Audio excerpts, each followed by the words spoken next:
Welcome to MG9 news. Telangana ఉద్యమ నాయకుడు professor Kodandaram కు ఘన సన్మానం చేసిన మద్దిశెట్టి సామేలు.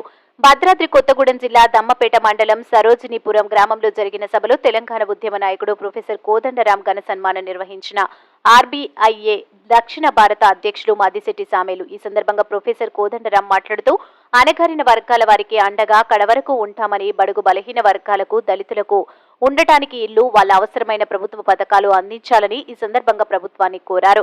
ఈ కార్యక్రమానికి జిల్లా వ్యాప్తంగా వేలాది మంది మహిళలు, పురుషులు తరలివచ్చారు. ఈ కార్యక్రమానికి RPI జాతీయ నాయకులు పేరం నాగేశ్వరరావు, దమ్మపేట మండల కాంగ్రెస్ అధ్యక్షులు మద్దిశెట్టి సత్యప్రసాద్, తెలంగాణ జేఏసీ నాయకులు మల్లెల రఘునాథం, ఈ మంది ఉదయ్ కుమార్, మద్దిశెట్టి అజయ్, సొంటి నాగరాజు, పెద్ద ఎత్తున RBI నాయకులు, కార్యకర్తలు హాజరయ్యారు. AP Telangana MG9 TV news channel Bhadradri Kothagudem జిల్లా ఇన్ఛార్జ్ నూరే రబ్బానీ. ధన్యవాదాలు. ఆహ్వానాన్ని మన్నించి తెలంగాణ ఉద్యమ నేత, తెలంగాణ కోసం ఏళ్ల తరబడి నిజాయితీగా పోరాడుతున్నటువంటి వ్యక్తి, స్వార్థం లేకుండా నిస్వార్థంగా తెలంగాణ ఉద్యమంలో పాల్గొన్నటువంటి వ్యక్తి ఈరోజు ఏజెన్సీ ప్రాంతమైనటువంటి దమ్మపేట మండలం సరోజినీపురం గ్రామంలో చాలా అదృష్టంగా నేను భావిస్తున్నాను. వారితో పాటు ముఖ్యంగా ఇక్కడ స్థానికంగా ఎమ్మెల్యే గారు జాలి ఆదినారాయణ గారు రీసెంట్ గా మనమే గెలిచారు.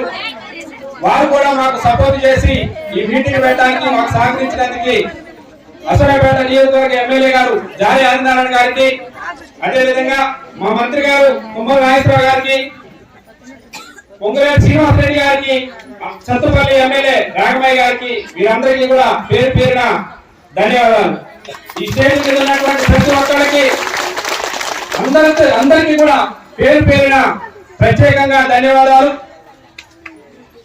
ఈ గ్రామంలోనే ఎందుకు సమావేశం సదస్సు పెట్టాల్సి వచ్చిందంటే, గత 23 సంవత్సరాలుగా 5 జిల్లాల్లో NGOs ఆధ్వర్యంలో, భారతీయ సర్వసమాజ మహాసంఘ ఆధ్వర్యంలో 5 జిల్లాల్లో మనం ఫైట్ చేస్తున్నాం అనేక సమస్యల మీద 23 సంవత్సరాలుగా. కానీ మా సొంత మండలమైనటువంటి మా గ్రామంలో కానీ, దమ్మపేట మండలంలో కానీ ఇప్పటి వరకు సదస్సు పెట్టలేదనే ఉద్దేశంతో, అది కూడా ఒక గొప్ప వ్యక్తి, దైవ సమానులైనటువంటి తెలంగాణ ఉద్యమ నేత, ఈరోజు TJSC వ్యవస్థాపక అధ్యక్షులు ఉన్నటువంటి ప్రొఫెసర్ కోదండరాం గారిని మన దగ్గరికి పిలిపించుకొని ఈరోజు జనసభను ఏర్పాటు చేయడం జరిగింది.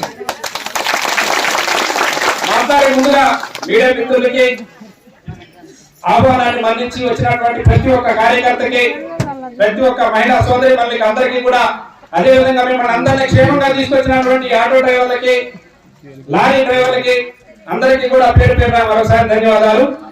ఈ రోజు ఈ సన్మాన కార్యక్రమంలో కొన్ని విషయాన్ని నేను కోదండరాం గారి దృష్టికి, ఇక్కడ కూర్చున్నటువంటి పెద్దల దృష్టికి తీసుకెళ్లాలని అనుకోవడం జరుగుతుంది. ముఖ్యంగా ఈ కార్యక్రమాన్ని ఏర్పాటు చేయడానికి నాకు సహకరించినటువంటి తమ్ముడు అజయ్ బాబుకి, తమ్ముడు సంపత్ కి, అదేవిధంగా పెద్ద సత్యప్రసాద్ గారికి, ఇక్కడ ఉన్నటువంటి పార్టీ నాయకులు, అధికార పార్టీకి సంబంధించినటువంటి మండల ప్రెసిడెంట్ అందరికీ పేరు పేరున మరోసారి ధన్యవాదాలు తెలియజేస్తూ, సార్ ఈ ఏజెన్సీ ప్రాంతం 170 యాక్ట్ ఉన్నటువంటి ప్రాంతం, ఏజెన్సీ ప్రాంతంలోని ప్రధానమైనటువంటి సమస్య ఇల్లు లేక అనేక సంవత్సరాల నుంచి తెలంగాణ రాష్ట్ర ప్రభుత్వంలో, BRS ప్రభుత్వంలో 10 సంవత్సరాల కాలం నుంచి అనేక సందర్భాల్లో BSS తరఫున, DCWS తరఫున అనేక కలెక్టర్ కార్యాలయాల ముందు, తహసీల్దార్ కార్యాలయాల ముందు, RDO కార్యాలయాల ముందు ధర్నాలు చేసినటువంటి వేల మంది మహిళలు, 5,000 మంది 6,000 మంది మహిళలు రోడ్లెక్కి ధర్నాలు చేసినటువంటి సందర్భాలు ఇళ్ల కోసం. మీ అందరికి ఇల్లున్నాయా? ఇల్లు లేని వాళ్ళు ఎంతమంది ఉన్నారు? చేతులు ఎత్తండి. తెలంగాణ రాష్ట్ర ప్రభుత్వం ఏర్పడిన తర్వాత 10 సంవత్సరాల కాలంలో ఏజెన్సీ ప్రాంతంలో ఉన్నటువంటి ఒక్క STకి గాని, ఒక్క SCకి గాని, ఒక్క BCకి గాని, అనగారిన వర్గాల మైనారిటీకి గాని ఇల్లు ఇచ్చినటువంటి దాఖలాలు ఇచ్చారా? ఇల్లు ఇచ్చిన పరిస్థితి లేదు. ఒక భాగం. రెండోది అక్క అంగన్వాడీ స్కూల్ లేవు, ఆదివాసీలు ఉన్నటువంటి ప్రాంతాల్లో డ్రైనేజీలు లేవు, ఆదివాసీలు ఉన్నటువంటి ప్రాంతాల్లో పోడు భూములకు పట్టాలు లేవు. ఉన్నాయా మీ అందరికీ? ఇప్పుడు ప్రొఫెసర్ కోదండరామ్ గారి ద్వారాగా తెలంగాణ రాష్ట్ర ముఖ్యమంత్రిగా బాధ్యతలు తీసుకున్నటువంటి డైనమిక్ లీడర్ రేవంత్ రెడ్డి గారి దృష్టికి తీసుకెళ్లాలనే ఉద్దేశంతో ఈ రోజు వీళ్ళందరూ కూడా మీ సన్మాన కార్యక్రమానికి రావడం జరిగింది.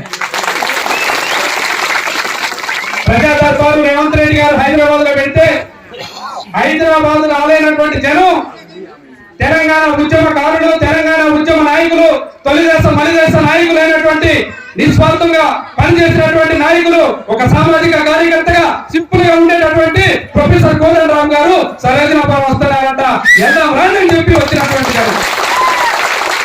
కాబట్టి మీకు మేము ప్రజల సమక్షంలో మీకు ఘనంగా సన్మానించిన తర్వాత 5 జిల్లాలకు సంబంధించినటువంటి ఒక మెమోరాండం తయారు చేస్తున్నాం. దయచేసి మీరు ఆ మెమోరాండాన్ని రాష్ట్ర ముఖ్యమంత్రి వర్యులు రేవంత్ రెడ్డి గారి దృష్టికి తీసుకెళ్లాలని చెప్పి నేను మనస్ఫూర్తిగా మిమ్మల్ని వేడుకుంటూ, ఇక్కడ ఉన్నటువంటి ట్రైబల్స్ కావచ్చు, బీసీలు కావచ్చు, ఎస్సీలు కావచ్చు, తెలంగాణ జనసమితి ప్రధాన కార్యదర్శి సంయుక్త కార్యదర్శి రామ్నాథ్ గారు, జిల్లా అధ్యక్షులు దేవదానం గారు, జిల్లా ప్రధాన కార్యదర్శి కరుణాకర్ రెడ్డి గారు కూడా ఈరోజు ఇక్కడికి విచ్చేస్తున్నారు. ఇది కేవలము ఒక్కరి సన్మానం అని చెప్పి నేను అనుకోవటం లేదు. ఏ ఒక్కరికి కూడా సన్మానం కాదు. ఇది మనందరం కూడా సాధించిన విజయాన్ని గుర్తు చేసుకోవటానికి వాళ్ళు ఇక్కడికి సమావేశమైన. ఏం విజయం సాధించినాం మనం? ప్రజలంటే లెక్క లేకుండా ఇష్టానుసారంగా పరిపాలించిన ఒక పాలకుడిని దించినాం. అది మనం సాధించిన విజయం. ఆయన ఏమనుకుంటాడు, ఎప్పుడు ప్రజలది ఏమున్నది, మనం ఎట్లంటే అట్లా అంటాడు. కానీ వాళ్ళ ప్రజలు ఏం చెప్పిందంటే, మేము ఎట్లంటే అట్లా నువ్వు ఉంటేనే ఇంటాం, లేకపోతే నీకు ఓటేయమని చెప్పినాం. చెప్పినాం కాబట్టి ఇవాళ దీన్ని గుర్తు చేసుకోవాల్సిన రోజు, గుర్తు చేసుకోవాల్సినటువంటి సందర్భం. ఈ మార్పు ప్రతి ఒక్కరి కృషి వల్ల సాధ్యమే. అందరం ఎవరికి వాళ్ళం అనుకున్నాం ఈసారి దించాలి. నేను ఏ ఊరికి పోయినా నాకు చాలా మంది చెప్పింది ఏంటంటే, ఆడగాని మగ కానీ ఈసారి దించాలి. ఒక్కసారి దించితే గాని బుద్ధి రాదు. అట్లాగే ఇంకా చాలా మంది ఏమన్నారంటే, ఈసారి సాగనంపుడే. ఎవరికి తోచిన రీతిలో వాళ్ళు మొత్తానికైతే నిర్ణయం తీసుకున్నారు, ఈసారి ఓటేయొద్దు. నాతో ఒక ఆయన పెద్ద ఆయన పక్కన కూర్చొని 1 సంవత్సరం క్రితమే అన్నాడు, మీ కేసీఆర్కి సార్ ఓటేయమని. మా కేసీఆర్ గారు ఎన్నడో ఎడవచ్చినామని నేనంటే, కాకపోయింది కానీ ఓటైతే వేయమన్నాడు. మళ్ళా తాగి తిని మీరే వేస్తారని నేను అన్నా. ఈసారి తాగినా తిన్నా కానీ ఓటైతే వేయమన్నాడు. నేను 1 సంవత్సరం 2 సంవత్సరం కాదు 2 ఏళ్ల కింద చెప్పింది నాకు ఈ మాట. కానీ నిజంగానే ప్రజలు అనుకున్న మాట ప్రకారం కట్టుబడి నిలబడ్డారు. ఇగో కాంగ్రెస్ అయితే ఈసారి మన పక్షాన ఉంటది, ఇటు కాంగ్రెస్ చేద్దామని నిర్ణయించుకొని కేసీఆర్ ను ఓడగొట్టింది.